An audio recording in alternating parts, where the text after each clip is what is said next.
আটা ময়দা দিয়ে তৈরি হচ্ছে ট্যাবলেট। শুনতে অবিশ্বাস্য মনে হলেও বাস্তবতা আরও ভয়াবহ।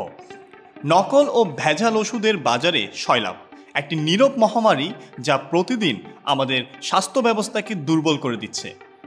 নকল অ্যান্টিবায়োটিক, এমনকি ভেজাল চেতনানাশক। চিকিৎসকদের উদ্বেগ, রোগীদের ভোগান্তি এবং প্রশাসনের নিষ্ক্রিয়তা মিলিয়ে তৈরি হয়েছে এক জটিল পরিস্থিতি। চলুন বিষয়টি নিয়ে আলোচনা করা যাক। বাংলাদেশের ওষুধ বাজারে নকল ও ভেজাল ওষুধের বিস্তার দিন দিন বাড়ছে। বিশেষজ্ঞদের মতে শুধুমাত্র ঢাকা শহরে বিক্রি হওয়া অ্যান্টিবায়োটিকের মধ্যে প্রায় 10% ওষুধই নকল, ভেজাল এবং নিম্নমানের। ঢাকার বাইরে এই পরিস্থিতি আরও খারাপ। অনেক ক্ষেত্রে আটা ময়দা দিয়ে বানানো নকল বড়ি বিক্রির ঘটনাও দেখা যাচ্ছে। অ্যালবুমিন ইনজেকশন, যা গুরুতর অস্ত্রোপচার বা আঘাত পরবর্তী চিকিৎসায় ব্যবহার হয়, সেটিও নকলের কবলে পড়েছে। চিকিৎসকদের মতে নকল অ্যালবুমিন ইনজেকশনটি দেখতে এতটাই আসলের মতো যে খালি চোখে দেখে পার্থক্য করা যায় না। এতে রোগীদের শরীরে জটিলতা দেখা দিচ্ছে, এমনকি মৃত্যুর ঘটনাও ঘটছে। নকল ওষুধের উৎপাদন ও বিক্রির সঙ্গে জড়িত চক্রগুলো শহর থেকে গ্রাম পর্যন্ত বিস্তৃত। ঢাকা ও বরিশালে অভিযান চালিয়ে আটা ময়দা এবং সুজি ব্যবহার করে নকল ওষুধ উৎপাদনকারী একটি দলের 5 জন সদস্যকে গ্রেপ্তার করা হয়েছে। তাদের কাছ থেকে বিভিন্ন ধরনের প্রায় 5 লাখ নকল অ্যান্টিবায়োটিক উদ্ধার করা হয়। দলটির সদস্যরা প্রায় 10 বছর ধরে নকল ওষুধ তৈরি ও বিক্রি করে আসছিল। নকল ওষুধের বিক্রির ধরনও পরিবর্তিত হয়েছে। আগে সরাসরি মার্কেটে দেওয়া হতো, এখন অনলাইনে বিক্রি করা হয়, কুরিয়ারের মাধ্যমে সারা দেশে পাঠানো হয়। এতে করে আইনশৃঙ্খলা রক্ষাকারী বাহিনীর নজরদারি এড়িয়ে যাচ্ছে।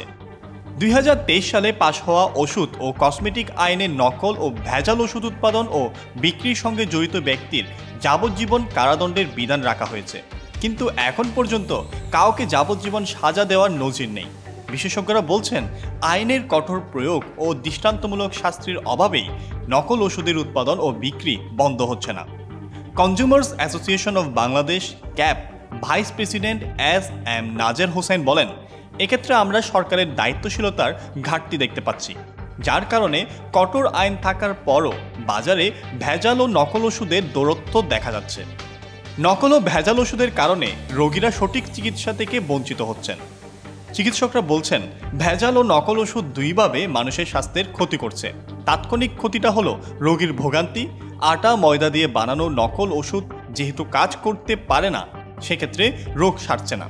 অন্যদিকে যেগুলোতে রাসায়নিক উপাদান রয়েছে, সেগুলোর কারণে দীর্ঘমেয়াদে রোগীর শরীরে নতুন নানা স্বাস্থ্য সমস্যা তৈরি হতে পারে। গত বছর ঢাকার বেশ কিছু হাসপাতালে অ্যানেস্থেশিয়া বা চেতনানাশক ওষুধ দেওয়ার পর অন্তত 3টি শিশুর মৃত্যু হয়। পরে চেতনানাশকে ব্যবহৃত হ্যালোতেন পরীক্ষা করে চিকিৎসকরা জানতে পারেন যে সেগুলো ভেজাল ছিল। এই ঘটনার পর দেশের সরকারি বেসরকারি সকল হাসপাতালে চেতনানাশক ওষুধ হিসেবে হ্যালোতেনের ব্যবহার বন্ধ রাখার নির্দেশ দিয়েছিল স্বাস্থ্য মন্ত্রণালয়। ওষুধ সমিতির তথ্যমতে সারা দেশে প্রায় 3 লাখ ওষুধের দোকান রয়েছে।